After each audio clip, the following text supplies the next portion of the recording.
Gracias por la oportunidad que nos das de traer el abrazo agradecido de Cuba a tus hermosas celebraciones patrias por aquel grito de dolores que tanto afán libertario despertó en nuestra región hace más de 200 años.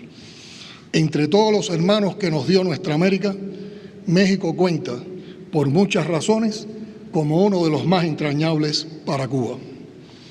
Ese afecto que une a nuestras tierras comienza con el deslumbramiento que nos provocan sus huellas profundas y diversas en la literatura y la historia de América. Cuánto es bella la tierra que habitaban los aztecas valientes, dice en el Teocalli de Cholula el cubano José María Heredia, abriendo una fascinante puerta a ese mundo nuestro, muy anterior al de la terrible conquista que iniciaron siglos después, con matanza y destrucción sin freno, las tropas españolas que venían de Santiago de Cuba al mando de Hernán Cortés. Pero nadie nos diría más de México que José Martí. Cito fragmentos de su memorable discurso pronunciado en la velada en honor a este país en la Sociedad Literaria Hispanoamericana en 1981.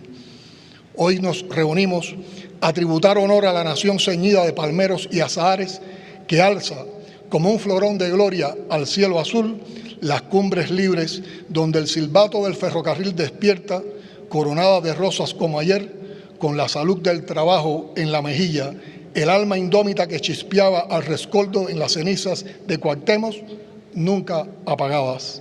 Saludamos a un pueblo que funde en crisol de su propio metal las civilizaciones que se echaron sobre él para destruirlo. Más adelante, refiriéndose a la significativa fecha que conmemoramos hoy, Martí expresa: 300 años después, un cura citó su aldea guerra contra los padres que negaban la vida de alma a sus propios hijos. Era la hora del sol, cuando clareaban por entre las moreras las chozas de adobe de la pobre indiada. Y nunca, aunque velado 100 veces por la sangre, ha dejado desde entonces el sol de Hidalgo de lucir. Colgaron en jaulas de hierro las cabezas de los héroes, mordieron los héroes el polvo de un balazo en el corazón, pero el 16 de septiembre de cada año, a la hora de la madrugada, el presidente de la República de México vitorea ante el pueblo la patria libre, ondeando la bandera de Dolores. Fin de la cita. Por sus características, el proceso independentista mexicano, que iniciara con el grito de Dolores protagonizado por el padre Miguel Hidalgo, un día como hoy en 1810, y se consumara 11 años después con la entrada del ejército trigarante en la Ciudad de México, tuvo un notorio componente de reivindicaciones sociales e indigenistas que lo diferenció de otros procesos que tipificaron a la época de las independencias. Su impacto fue, sin dudas, extraordinario en la lucha libertaria y anticolonialista de nuestra región y particularmente en Cuba. Recogía aspiraciones ancestrales de pueblos enteros que habitaban el territorio no solo mexicano, sino también de Centro y Suramérica y de las Antillas. Reivindicaba a todos los sectores criollos pobres, blancos, negros y mulatos, sumidos en la miseria, el hambre y la explotación, y se oponía a la esclavitud del negro. La amplia presencia popular influyó de forma decisiva en su radicalización y en la concreción de importantes demandas sociales y políticas, lo que constituyó una inmensa inspiración y aliento para nuestro movimiento independentista. No son pocos los notables cubanos que dejaron su sangre y sus nombres en la historia de México.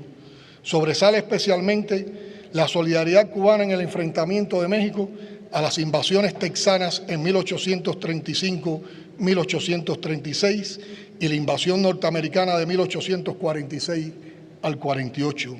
Se destacan los generales Pedro Ampundía, Juan Valentín Amador, Jerónimo Cardona, Manuel Fernández Castrillón, Antonio Gaona, Pedro Lemos y Anastasio Parrodi.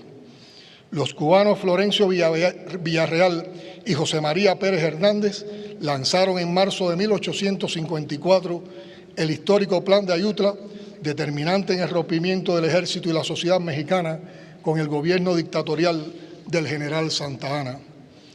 Como ha confirmado el prestigioso investigador René González Barrios, varios de aquellos hombres ocuparon puestos claves en la vida político-militar mexicana y fueron gobernadores o comandantes militares en importantes plazas del país. Dos de ellos, los generales de división Anastasio Parrodi y Pedro Ampundía Grimarés, fueron ministros de Guerra y Marina en el gobierno de Benito Juárez durante la Guerra de la Reforma. En el Congreso, el gobierno, el exilio o la guerra al lado de Juárez, hubo siempre cubanos. Elogian su obra magnífica compatriotas prominentes como el general Domingo Boicuría y Cabrera y los poetas Juan Clemente Cenea y Pedro Santacilia, este último, quien fuera su yerno, secretario y agente de la República de Cuba en armas ante el gobierno mexicano. En la guerra contra los franceses sirvieron al ejército mexicano los hermanos Manuel y Rafael de Quesada y Loynaz, general y coronel respectivamente. Los coroneles Luis Eduardo del Cristo, Rafael Bobadilla y Francisco León Tamayo, el médico comandante Rafael Argilaos Jiménez Ferrer y el capitán Félix Aguirre.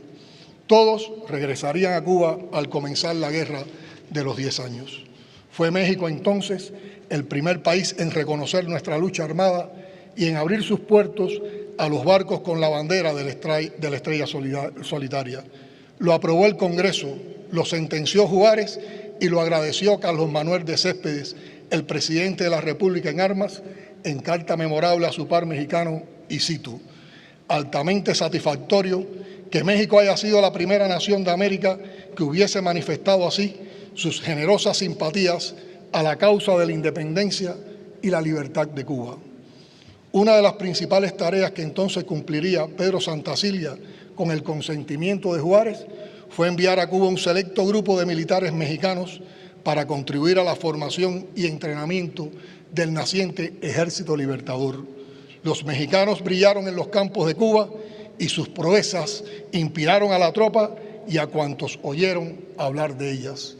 Otra vez dejó el padre de la patria cubana constancia de aquella entrega en carta al Benemérito de las Américas. Escribe Céspedes: algunos caballeros mexicanos han venido aquí y han derramado su generosa sangre en nuestro suelo y por nuestra causa, y todo el país ha mostrado su gratitud por su heroica acción. Dos de aquellos bravos militares mexicanos, veteranos de la Guerra de la Reforma y la contienda contra el Imperio francés, llegaron a ostentar los grados de general de brigada del Ejército Libertador cubano y conformaron parte del cuadro de sus principales jefes, José Inclán Risco y Gabriel González Galván. Queridas amigas y amigos, por esa memoria entrañable que compartimos, nos estremecen e inspiran estos actos que reverencian la historia y volvemos una y otra vez sobre cada línea escrita para México por José Martí, quien enlaza para siempre a nuestras dos naciones en toda su obra, pero especialmente en las cartas a su gran amigo mexicano Manuel Mercado. Es también a ese amigo del alma a quien deja en carta inconclusa su rotundo testamento político, la voluntad consagrada al objetivo de impedir a tiempo, con la independencia de Cuba, que se extiendan por las Antillas los Estados Unidos y caigan con esa fuerza más sobre nuestras tierras de América. Años antes, en camino a Veracruz, Martí deja escrito: oh México querido, oh México adorado, ve los peligros que te cercan. Oye el clamor de un hijo tuyo que no nació de ti. Por el norte un vecino avieso se cuaja. Tú te ordenarás, tú entenderás, tú te guiarás. Yo habré muerto, oh México, por defenderte y amarte.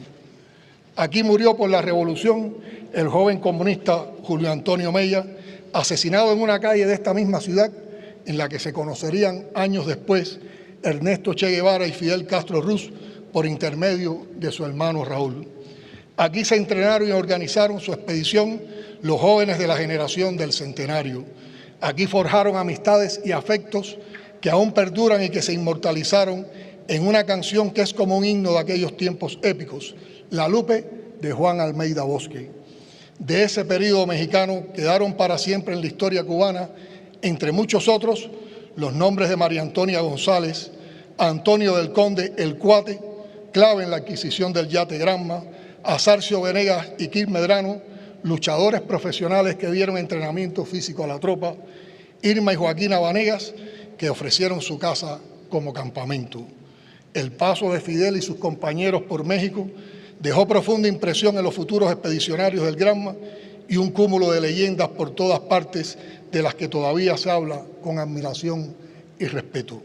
No olvidaremos nunca que gracias al apoyo de muchos amigos mexicanos, zarpó el yate Granma de Tuxpan, Veracruz, el 25 de noviembre de 1956. De esa histórica embarcación descendió 7 días después, el 2 de diciembre, el recién nacido Ejército Reverde que venía a libertar a Cuba. Tampoco olvidamos que a solo unos meses del histórico triunfo de la Revolución en 1959 nos visitó el general Lázaro Cárdenas. Su voluntad de estar junto a nuestro pueblo a raíz de la invasión mercenaria por Playa Girón en 1961 marca sensiblemente el carácter de nuestras relaciones.